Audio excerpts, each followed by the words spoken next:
ہمیں کچھ نصیحت کیجیے۔ آپ نے فرمایا اوصیکم بتقوی اللہ، سب سے پہلے نصیحت اللہ سے ڈرتے رہنا۔ یہ نجات کی کنجی ہے، نجات کی کنجی ہے اللہ کا ڈر۔ ہر حال میں اللہ سے ڈرتے رہنا، اپنے ہر معاملے میں دیکھنا کہیں ایسا تو نہیں کہ میں قیامت کے دن پکڑا جاؤں۔ دوسری نصیحت والسمع والطاعہ، اپنے مسلمان حاکم کی فرما برداری کرتے رہنا، اس کا حکم سنو تو اس حکم کو فوراً مان لو۔ وَإِن تَأَمَّرَ عَلَيْكُمْ عَبْدٌ حَبْشِيٌّ، اگر تمہارا حاکم حبشی غلام بھی بن جائے اس کی بات بھی ماننا۔ یہ امن و امان کی کنجی ہے۔ ملکوں کے اندر امن امان کب ہوتا ہے؟ جب مسلمان حاکم کی بات مانی جائے، اور جب مسلمان حاکم کے ساتھ لڑائی کی جائے، بغاوت کی جائے، فساد کیا جائے، مظاہرے کیے جائیں، توڑ پھوڑ کی جائے، ہڑتالیں کی جائیں، جلوس نکالے جائیں، تو امن رہتا ہے یا خراب ہو جاتا ہے؟ ایک بندے کا رکشہ ہے اور وہ بیچارے کے پیچھے 7-8 بندے گھر میں روٹی کھانے والے ہیں، وہ بیچارہ رکشہ چلا کر ان کو کھانا کھلا رہا ہے، وہ باہر نکلا، باہر ہڑتال ہوئی ہوئی تھی، وہ مذہبی ہو یا سیاسی ہو، اسلام دونوں کی اجازت نہیں دیتا، اور وہ ہڑتالی جنونیوں نے اس کا رکشہ پکڑا اور جلا کر راکھ کر دیا، اس کے 7 بچوں کی روٹی کون کما کے دے گا اسے؟ ایمان کے بعد امن کی دولت بہت بڑی دولت ہے۔ یہ امن کی دولت برقرار کیسے رہتی ہے؟ اپنے مسلمان حکمران کی فرما برداری کرتے رہو، اس کے اوپر زبان درازی نہ کرو۔ آپ نے فرمایا فَإِنَّهُ مَن يَعِشْ مِنكُم بَعْدِي، جو میرے بعد زندگی پائے گا تو وہ دیکھے گا کہ اختلافات کی ایک دنیا ہوگی۔ ان اختلافات کے اندر حل کیا ہے؟ فَعَلَيْكُمْ بِسُنَّتِي وَسُنَّتِ الْخُلَفَاءِ الرَّاشِدِينَ الْمَهْدِيِّينَ، میری سنت اور میرے خلفاء راشدین ابو بکر، عمر، عثمان، علی رضوان اللہ علیہم اجمعین، ان کی سنت کو تھامے رکھنا۔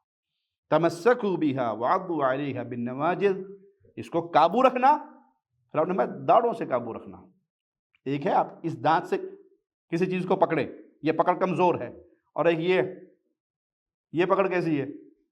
اس لیے پنجابی میں داڑھ تلے آئے گا تمہیں پتہ لگے گا کہ داڑھ تلوں آگے پھر نکلنا اوکھا ہوتا ہے۔ داڑھوں سے پکڑ کے رکھنا، یعنی مضبوطی سے۔ کس کو؟ نبی کریم صلی اللہ علیہ وسلم کی سنت کو، نبی کریم صلی اللہ علیہ وسلم کے خلفاء راشدین کی سنت کو۔ جب اس کو تھامے رکھو گے تو فتنوں کے دور میں آپ محفوظ رہو گے۔ یہ تو نجات ہے۔ نبی کی سنت کشتی نوح ہے۔ جب اس سنت سے آپ نکلنا چاہو گے تو جس نے بھی سنت کا انکار کیا گمراہی کی وادی میں گر گیا۔ یہ دیکھ لیجئے منکرین حدیث کا انکار کرنے والی ساری کی ساری پارٹی، ہمیں جی حدیث کی ضرورت نہیں ہے، ہم نے قرآن کو خود سمجھنا ہے۔ وہ قرآن کو خود سمجھتے کوئی یہاں گرا، کوئی وہاں گرا، کوئی وہاں گرا، کوئی وہاں گرا۔ بھائی اگر قرآن کو ہی سمجھانا مقصود ہوتا، صرف قرآن ہی سب کچھ ہوتا، اللہ اس قرآن کو کسی پہاڑ پہ اتار دیتا، جی وہاں پڑھی ہے کتاب، جاؤ پڑھو۔ رسول کو بھیجنے کی کیا ضرورت تھی؟ رسول کو بھیجا گیا تبیان کے لیے کہ یہ قرآن، اس کو بیان کرنے والے محمد الرسول اللہ ہیں، اس پہ عمل کر کے دکھانے والے محمد الرسول اللہ۔ اور جس نے اس قرآن کو خود سمجھنے کے لیے لینگویج کے ذریعے، لغت کے ذریعے، اپنی سوچ اور فہم کے ذریعے کوشش کی، وہ صرف منکر حدیث نہیں بنا، وہ منکر قرآن بھی بنا۔ جاوید احمد غامدی صاحب ایک بہت بڑا نام ہے منکرین حدیث میں آج کے دور میں۔ وہ انکار حدیث کرتے کرتے کرتے قرآن کا بھی انکار کر بیٹھے، کہا جی یہ جو قرآن میں حوروں کا ذکر ہے نا، بس یہ تو صرف آشوب چشم ہے، شوق دلانے کی باتیں ہیں، وگرنہ تمہاری یہی بیوییں ہوں گی جن کو ٹیپ ٹاپ کر کے جنت میں قیامت کے دن تمہیں دے دیا جائے گا، حور شور کچھ نہیں ہوگا۔ یہ صریح قرآن کے نص کا انکار ہے۔ کیوں؟ عقل استعمال کی اور محمد الرسول اللہ کی سنت کو چھوڑ دیا۔ آپ نے فرمایا تمہارے پر میری سنت اور میرے بعد میرے خلفاء راشدین جو ہدایت یافتہ خلفاء ہیں، ابو بکر، عمر، عثمان و علی رضوان اللہ علیہم اجمعین، ان کی سنت کو تھامے رکھنا۔ وَإِيَّاكُمْ وَمُحْدَثَاتِ الْأُمُورِ، ہاں نئے نئے کاموں سے بچنا، بدعات سے بچنا۔ ہر نئی چیز اچھی ہوتی ہے، ہر نئی چیز اچھی ہوتی ہے۔ 2020 میں جو گاڑی کا ماڈل تھا، 26 والی گاڑی جو ہوگی وہ اس میں جو فالٹ رہ گیا تھا وہ کیونکہ انسانوں نے بنایا نا، ہر سال اس کا فالٹ، اب اس میں یہ فالٹ ہے، یہ کر، اب اس میں یہ خوبی ڈال دو، اب اس کو یوں کر دو. تو ہر چیز کا نیا ماڈل بہت اچھا ہوتا ہے، کیونکہ وہ ماڈل انسانوں کے ہاتھوں سے بن کے نکلا ہے، تو اس میں کوئی نہ کوئی کمی رہ جاتی ہے، اسے اگلے سال دور کر لیا جاتا ہے. قرآن اور حدیث دین اسلام کا سب سے اعلیٰ ماڈل وہ ہے جو محمد الرسول اللہ نے پیش کیا. اس میں جتنے آپ نئے ماڈل لاتے رہیں گے آپ گمراہی کے دہانے میں جاتے رہیں گے، کیونکہ یہ انسانوں کا بنایا ہوا نہیں ہے، یہ رب کا بھیجا ہوا دین ہے. اس میں کوئی کمی ہے ہی نہیں، اس میں کوئی کجی ہے ہی نہیں. اس کے آپ جتنے ماڈل بنانے چاہیں گے جی وہ اسلام پرانا تھا، اب یہ 2026 کا اسلام ہے، اس اسلام کے اندر یہ چیزیں ہیں، تو آپ جہنم کی طرف دھکیل رہے ہیں اور خود بھی جہنم کی طرف دوڑ رہے ہیں. نئے کاموں سے بچنا. فَإِنَّ كُلَّ مُحْدَثٍ بِدْعَةٍ، ہر نیا کام دین اسلام میں، ہر نیا کام بدعت ہے. اب اس کو وہ گمراہ کرنے والی پارٹی کا، جی مولوی صاحب یہ آپ سپیکر پہ اذان دے رہے ہیں، نبی صلی اللہ علیہ وسلم کے دور میں سپیکر تھا، آپ کی مسجد میں ٹائلیں لگی ہوئی ہیں، نبی صلی اللہ علیہ وسلم کی مسجد میں ٹائلیں تھیں، آپ کی مسجد میں لائٹنگ ہے، نبی صلی اللہ علیہ وسلم کی مسجد میں لائٹنگ تھی، آپ کی مسجد میں اے سی لگے ہوئے ہیں، نبی صلی اللہ علیہ وسلم کی مسجد میں اے سی تھا، تو یہ بدعت نہیں ہے. بھائی ہم نے کہا ہے کہ دین اسلام میں ہر نیا کام بدعت ہے. یہ دنیا کی چیزیں ہیں، یہ دنیا کی ترقی ہے. یہ اے سی کا ہونا، یہ لائٹنگ کا ہونا، یہ اسپیکر کا ہونا، یہ ایک وقت میں کیمروں کے سامنے بیٹھ کے ریکارڈنگ کی آپ نے، لائیو کیا اور لاکھوں لوگوں تک بات پہنچ گئی، یہ کیا ہے؟ دنیا کی ترقی ہے، اس کا دین سے کوئی تعلق. کبھی کسی اہل علم نے یہ نہیں کہا کہ کچی مسجد میں نماز پڑھو گے تو آپ کو ایک نماز کا ثواب ملے گا، اور کارپٹ والی اور اے سی والی مسجد میں پڑھو گے تو وہاں آپ کو 50 گنا نمازوں کا ثواب ملے گا. کسی نے کہا؟ کیوں؟ یہ دنیاوی ترقی ہے. نماز کا طریقہ وہی رہے گا جو محمد الرسول اللہ نے دیا صلی اللہ علیہ وسلم. اذان کا طریقہ وہی رہے گا جو محمد الرسول اللہ نے دیا صلی اللہ علیہ وسلم. عبادت کا طریقہ وہی رہے گا. ہاں آپ کہیں کہ دین کے اندر بھی یہ کام، ہمارا باپ فوت ہو گیا تو 30 دن کا ختم، 7ویں کا ختم، 9ویں کا ختم، 10ویں کا ختم، پھر 40ویں کا ختم، پھر رسم چہلم ہوگی اور پھر برسی ہوگی اور ہر سال یہ سارا معاملہ چلتا رہے گا. یہ دین میں نیا کام ہے. خدیجۃ الکبریٰ رضی اللہ تعالی عنہا فوت ہوئی، نبی صلی اللہ علیہ وسلم نے نہ 30ویں کا ختم، نہ 7ویں کا، نہ 9ویں کا، نہ 10ویں کا، نہ 40ویں کا، نہ چہلم ہوا، نہ آپ کی قبر پکی ہوئی، نہ اس پہ قبہ بنا، نہ اس پہ مزار بنا، نہ اس پہ صبر چادر چڑھی، نہ اس پہ چندے کا غلہ رکھا گیا، نہ وہاں کوئی صحابی مجاور بن کے بیٹھا. اگر یہ دین ہوتا تو اس کی سب سے زیادہ حقدار تو سیدہ خدیجہ کی قبر تھی کہ اس کو پوجا جاتا.